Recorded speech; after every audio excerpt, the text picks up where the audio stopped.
Thanks, David. Today, we are debuting 4 new creator-owned titles. First up, Goliath Girls, written by Sam Humphries and Alti Firmenschau. Grave Danger, written by Tim Seeley, with art by Mike Norton. Hit Readwalks, comics that caught fire, webcomics anthology written and illustrated by Megan Kearney and edited by Hope Nicholson. Teenage Wasteland, written by Max Osagio, with art by Jen Vaughn. So I'm going to intro each creative team with a little bio, and then we're going to do a little Q&A. And you all have the preview books that were on your chairs, and you guys can follow along. The preview books are all in alphabetical order, so it's easy to follow along. Goliath Girls from Sam Humphries and Alti Firmenschau. This is a 5-issue miniseries, again, available on Prime Reading, Kindle Unlimited, Comixology Limited, and for $2.99 on Comixology Kindle. A trade will be available in print via POD on Amazon.com when the series is done. So Sam Humphries is the writer of Harlequin, Nightwing, and Green Lanterns for DC Comics' blockbuster Rebirth Initiative. He recently wrote the global video game phenomenon Marvel Contest of Champions. His other titles include the legendary Star-Lord and Avengers AI for Marvel, as well as the original critically acclaimed books Jonesy and Citizen Jack. Alti Firmenschau is a native-born Indonesian. She studied graphic design in Bandung. Her big break as a comic artist was on Marvel's Star-Lord and Kitty Pryde, written by Sam Humphries. She's also drawn Marvel's X-Men '92, The Unbelievable Gwenpool, and Thor vs. Hulk. She lives in Jakarta, Indonesia. But wait, there's more. Also, in a historic first today, all the issues, including today's, are debuting in Japanese, same day in Japan. So if you go to amazon.co.jp/manga, on the bespoke e-manga homepage, you should see this. Anyway, now a little Q&A with the team. Sam, Alti, what's up? Who are the Goliath Girls, and can wasabi really defeat them? That's a great question. The Goliath Girls are 4 best friends who have raised their own giant monster. And the book is kind of like Pitch Perfect meets Pacific Rim, but when things get really emotional, instead of singing a song together, there's a giant monster battle. And Goliath Girls is being published day and date in English and Japanese. What will manga fans appreciate about the story that you and Alti are creating? That is a good question, because I believe that the things that unite comic book fans are stronger than the things that divide us. And the platforms like Comixology are dissolving barriers and creating connections between what used to be discrete comic book markets. We are evolving into a global comic book connected marketplace that unites comic book fans around the world. It's a connected market.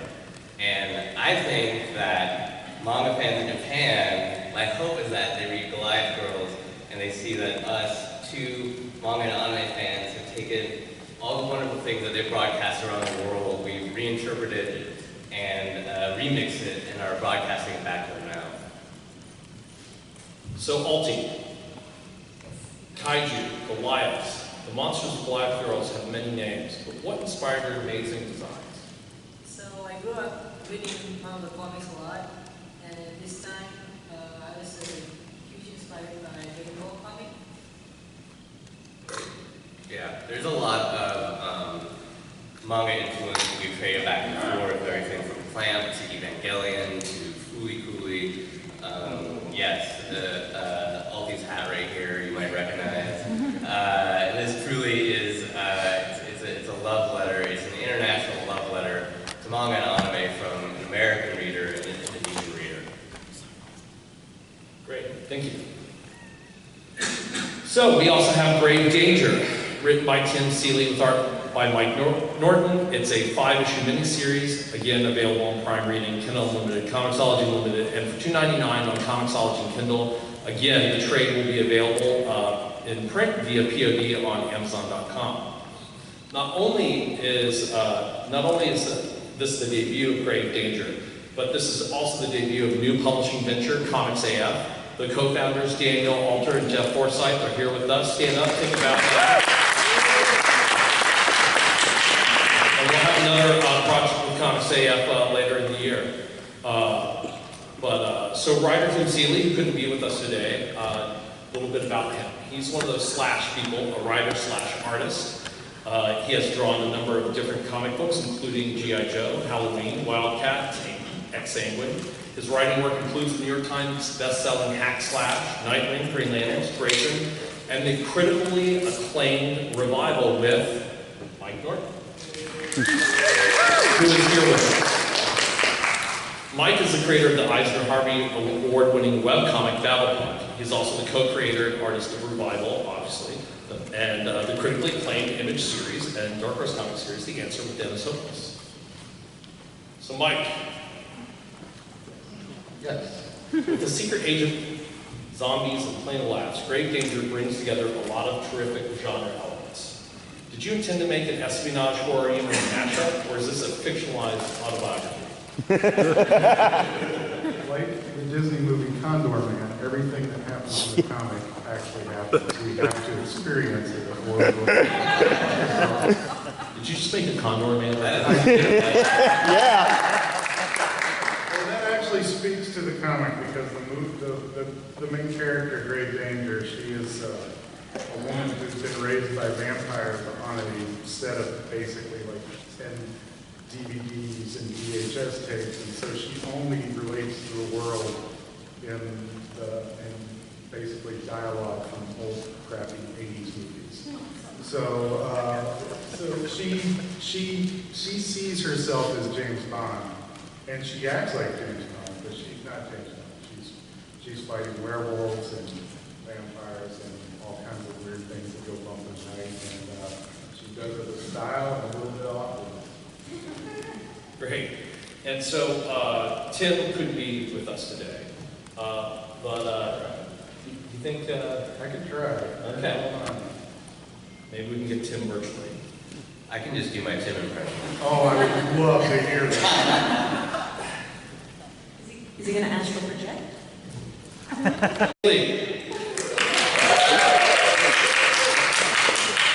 Tim, tell us real quickly why you wanted to create Grave Danger.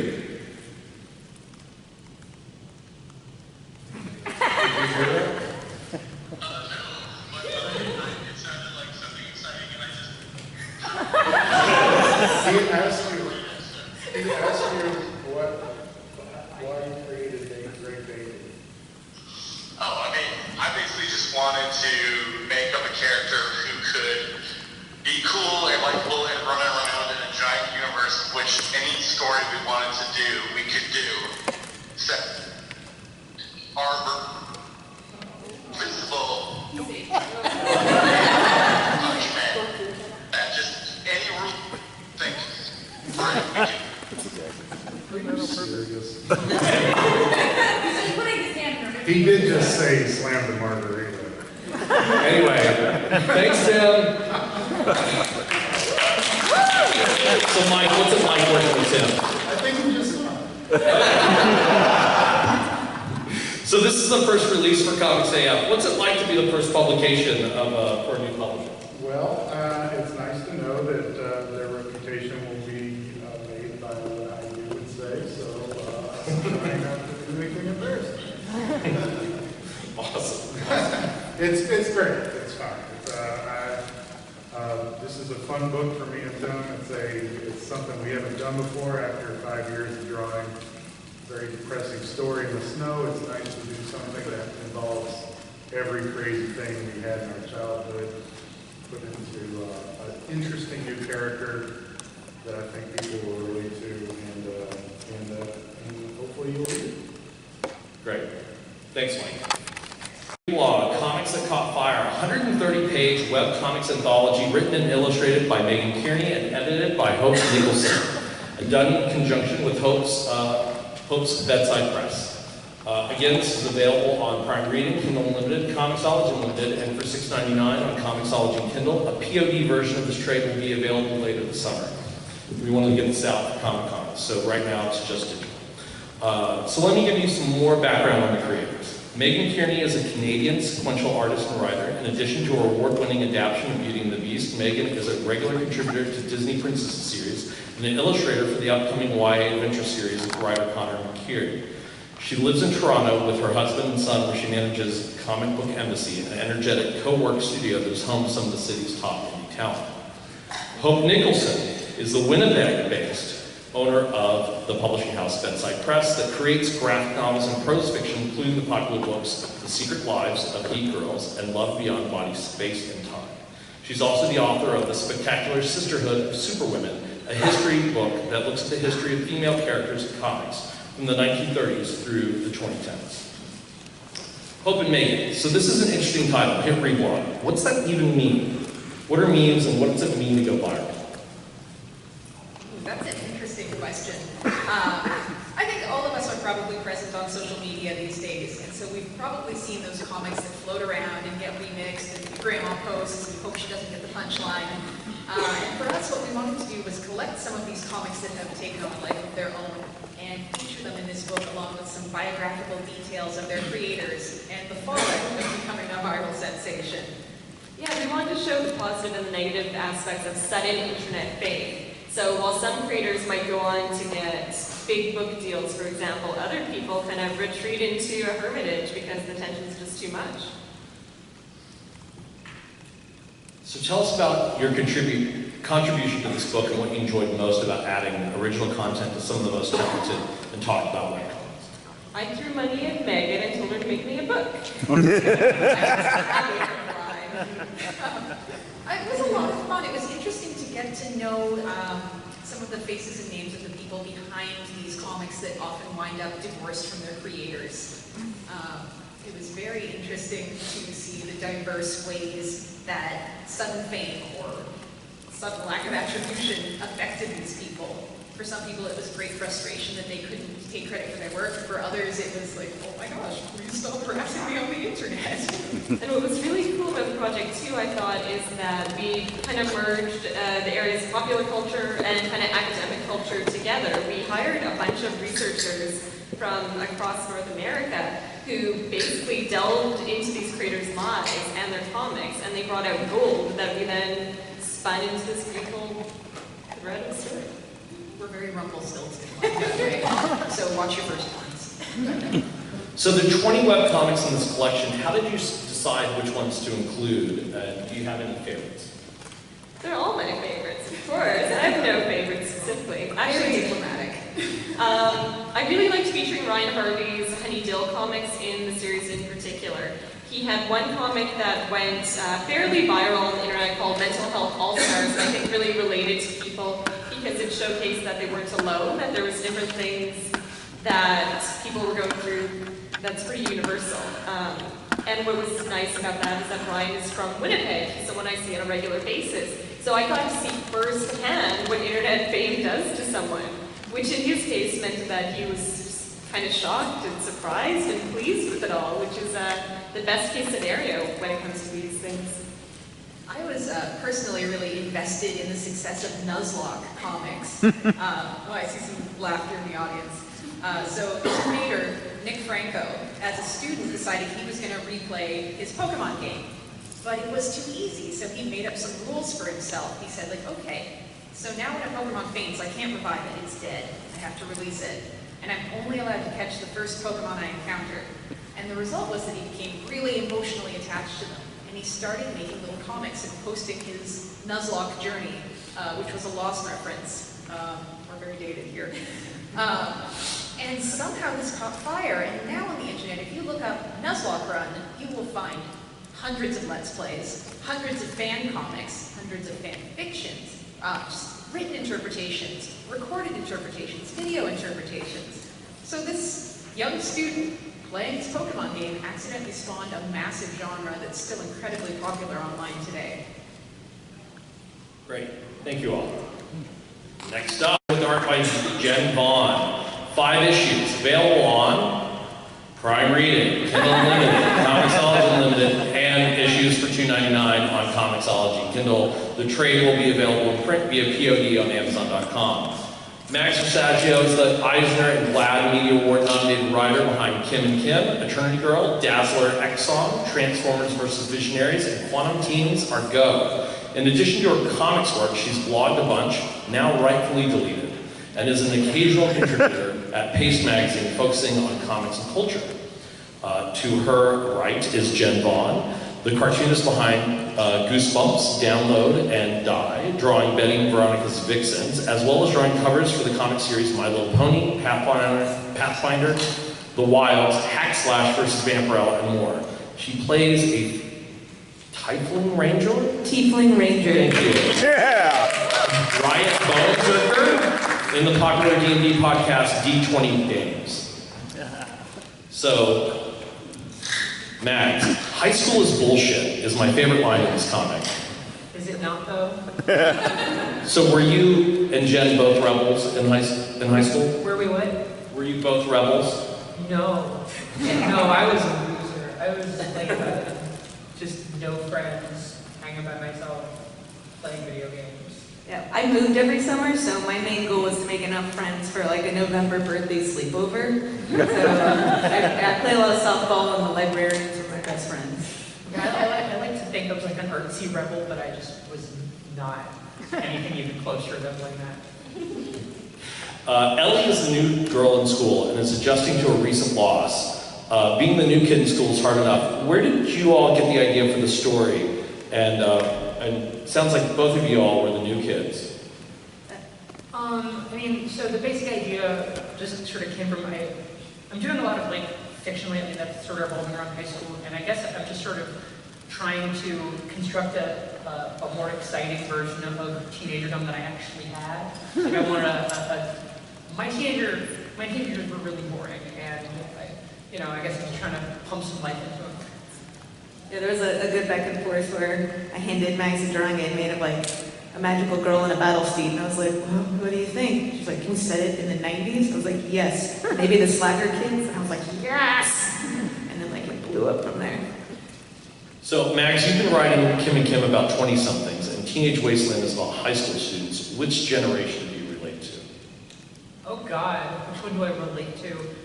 I guess I just kind of relate to anyone who's trying to like build a life for themselves, who's like trying to like assert from what they are. And that's a theme that I keep going back to again and again in my writing, is people who just want to live a fuller life.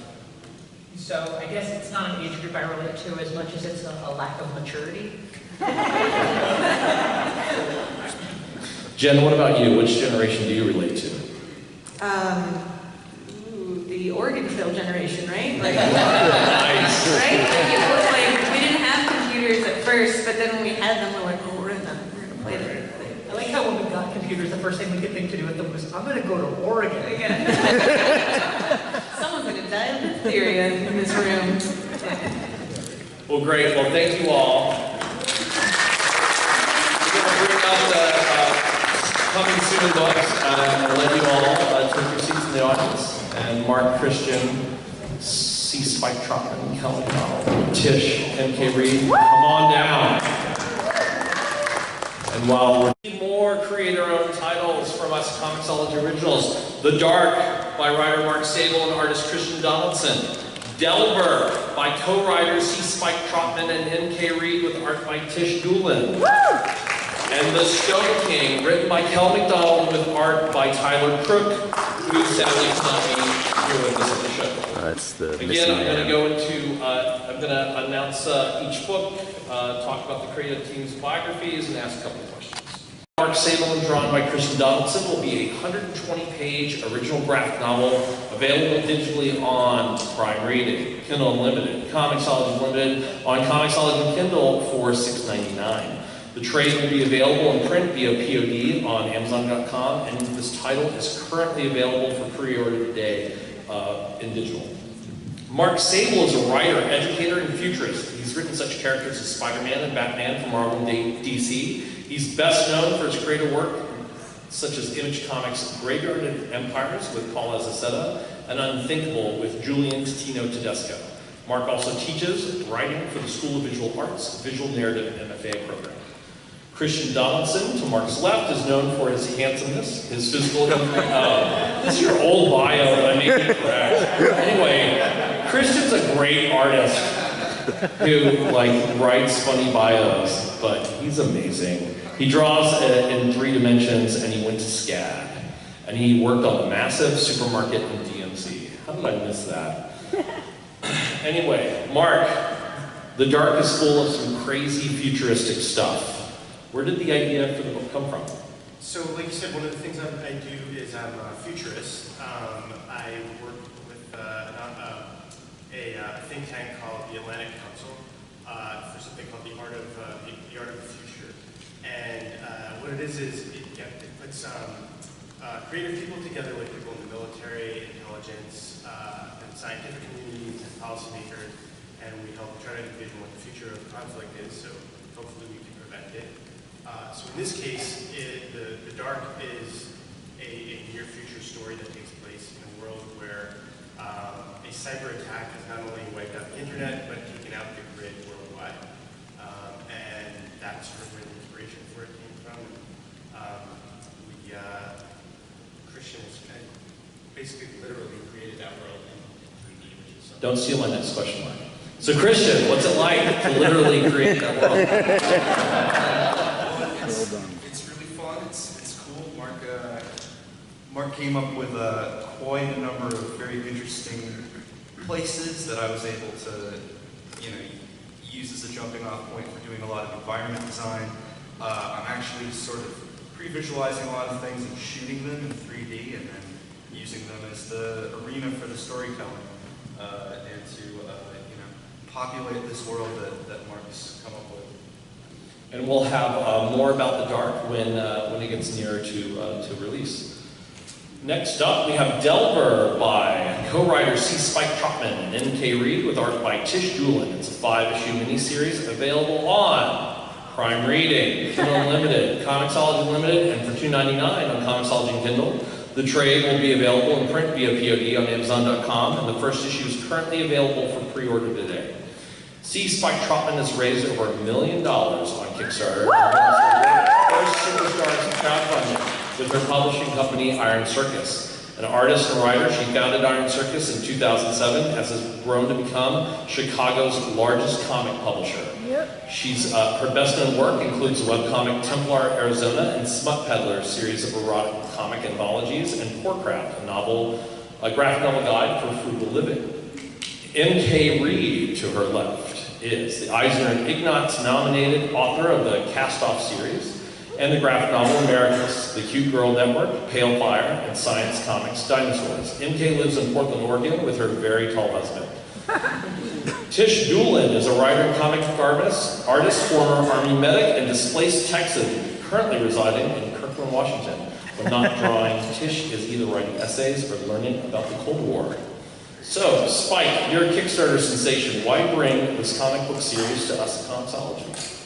Well, it's important to highlight that I started Iron Circus like squatting in the woods, rubbing 2 sticks together in the rain, crying. And 10 years later, it's become much more than I ever planned it would be, and I'm immensely proud of it.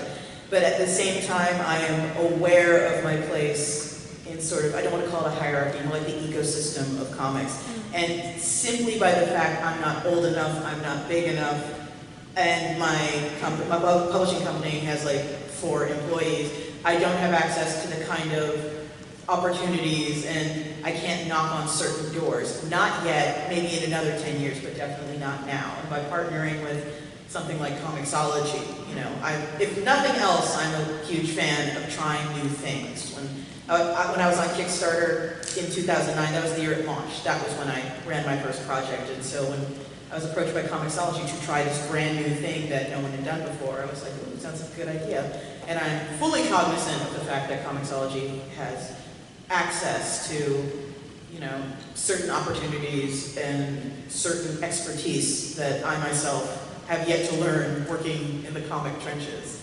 So I'm really interested in seeing where all this goes. Cool. So, NK, tell me what it's like to collaborate on this book. Please be nice. On the days I'm not not like pulling out my hair. It's wonderful. Get super caffeinated and get very hyped. And we're like, and then this should happen, and this thing, and blah, blah, blah. And then like 3 weeks go by, and we're like, okay, we need to actually sit down. Right? And then we send it back and forth. But it's really fun. So what's, without spoiling anything, what's in store for Delver? Well, the way I always picture it is, the tagline for Iron Circus Comics is strange and amazing, which is something you see on a lot of freak show banners, but it's also kind of part of my philosophy of what appeals to me story-wise. And I'm of the opinion that a lot of stories, and I'm not just talking about comics, this also sort of goes into novels and video games just in general, especially a lot of what we would refer to as hero tales. There's this full spectrum of story that you see, but out there, but you only see this tiny sliver. You see it from the hero's perspective, and there's not necessarily anything wrong with that. But I always think about something Terry Pratchett said when folks asked him how he got his ideas. He says, I get them by being really, really boring and really intolerant of just, someone going, don't worry about it. It's like, no, I need this explained to me. And Delver came from the idea of when the conquering hero, everyone here who's played Skyrim will understand, when the conquering hero comes to the tiny hamlet, goes into the dungeon, murders the zombies, grabs the treasure, and comes back out. That's what we're all usually focusing on, but I want to hear more about this hamlet that you go out to feed the pigs one day and there's 15 dead Vikings in your backyard. It's like, you don't get to come kill everything and leave. You have to live there. And that's kind of where Delver is coming from. It's about the people that have to live with the new horror that has spawned in their cornfield. And so, Chish, what's it like to collaborate with MK and Spike? Oh, it's loud. I have important ideas.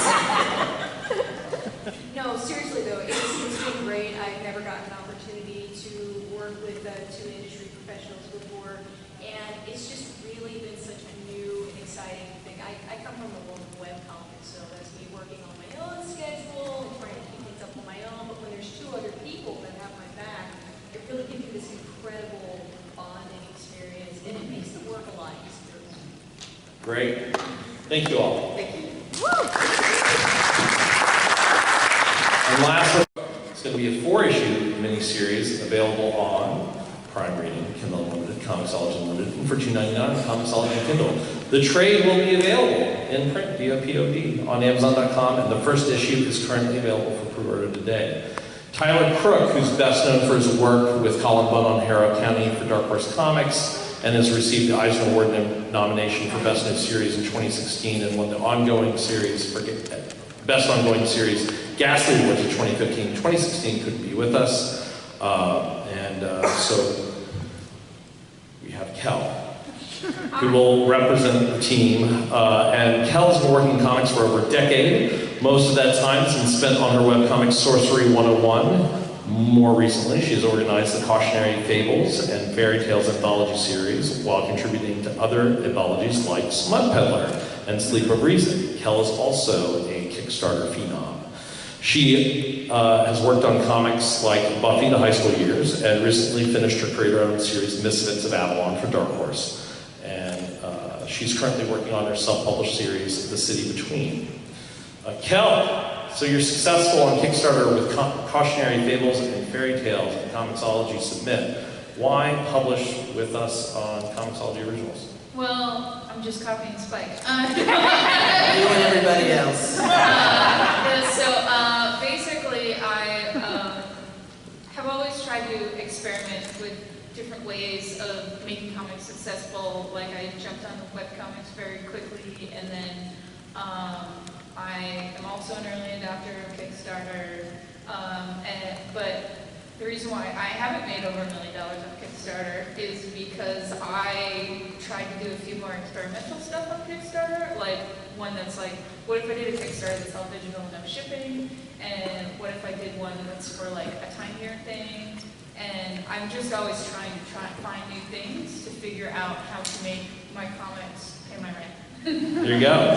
It's a good goal. So working with Tyler, so how did you all meet and get together on this project? So part of that, trying to make sure comics pay my rent, is going to a bunch of conventions to sell stuff by hand to people, and I met Tyler several years ago, at, I think, WonderCon while it was still in San Francisco. And he had just been, it hadn't been announced that he was the new artist for BPRD at the time. And we were introduced by a mutual friend and had dinner together and then just kept in touch. And after he was done with BPRD, I said, I would really like to work with you. What do you want to draw? And that started our development of the Stone King. And how did that come about? There's a good story there that you told me. So, do you have slides of the preview page? They all have a preview. Okay, so there's the preview page. That's the big Stone King giant walking. And basically, Tyler explained that image, and I said, I will make up a story to go with that image. So this is the story behind that image. And so it kind of like, he gave me the first visual, and I worked from there. So. And his style on this is very different than what he's been doing in Harrow County. And I feel like that is partly because since I asked him, like, what do you want to draw? These are things that he wants to draw that he hasn't had a chance to draw elsewhere. So that's why it's different from what people have seen from him already. Yeah, that's great. That's great. Can I give a short shout out? Sure. I'd like to shout out Ivan in the back there. And Nate, Mayor Moon, sitting here in the second row for helping us on our book.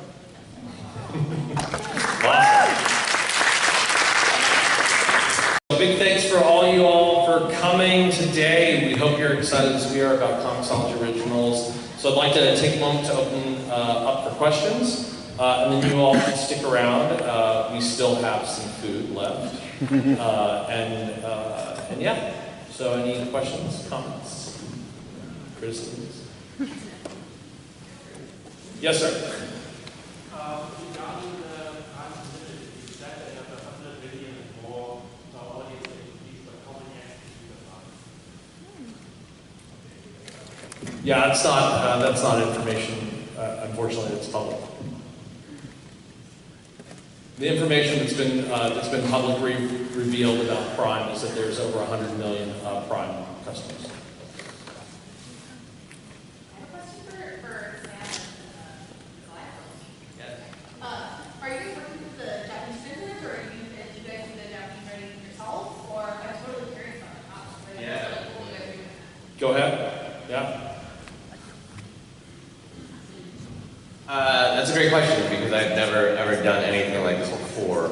And we have a great editor with Janine Schaefer, who has handled international translation before, so she really paved the way for us. We work with a translator in Japan who, I don't think he really wants his name known, his real name known. I just know his real name, so I won't say it. And he and I work together a lot on the translation, specifically like some of the names and references. I made a joke about scraping resin from a coffee maker machine, and he wanted a lot of clarification on that.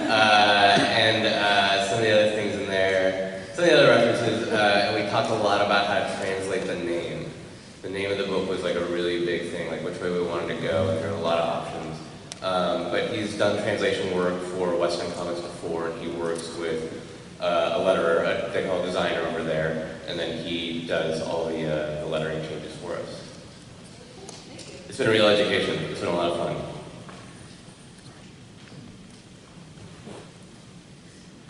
And it was a referral from Zach Davidson, who's well known for translating a lot of manga into English. Yes.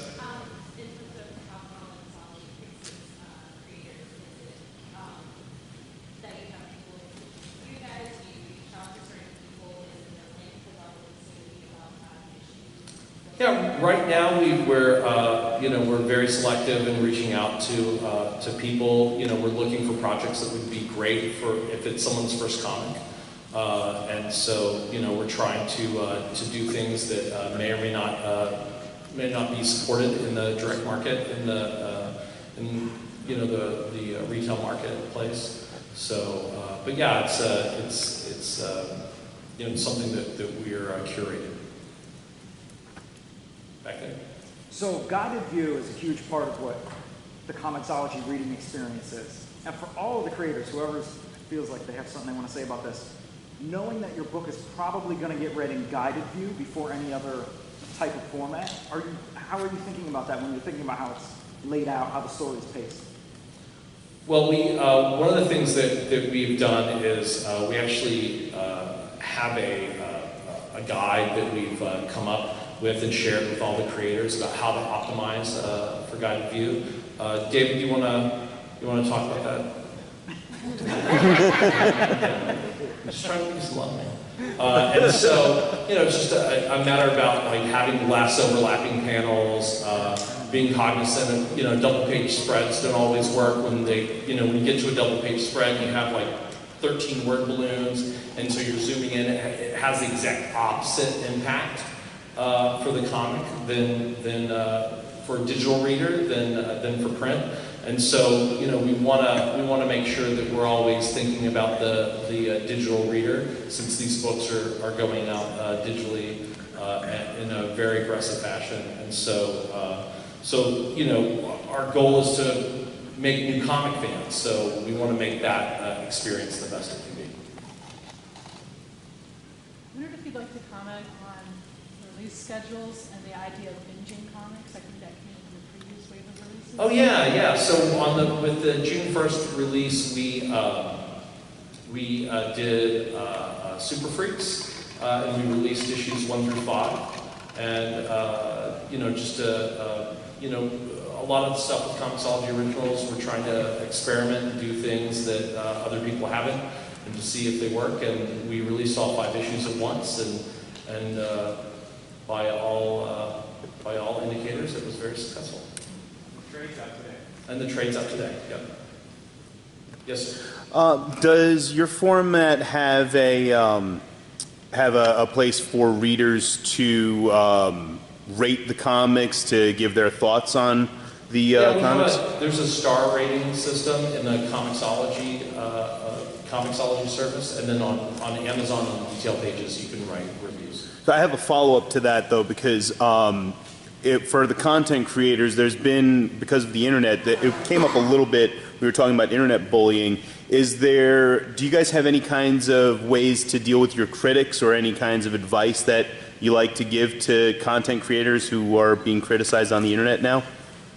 We don't have any specific guidance for that. Well, if anybody wants to address that, please. I did a webcomic for 12 years, so I know how to deal with the internet.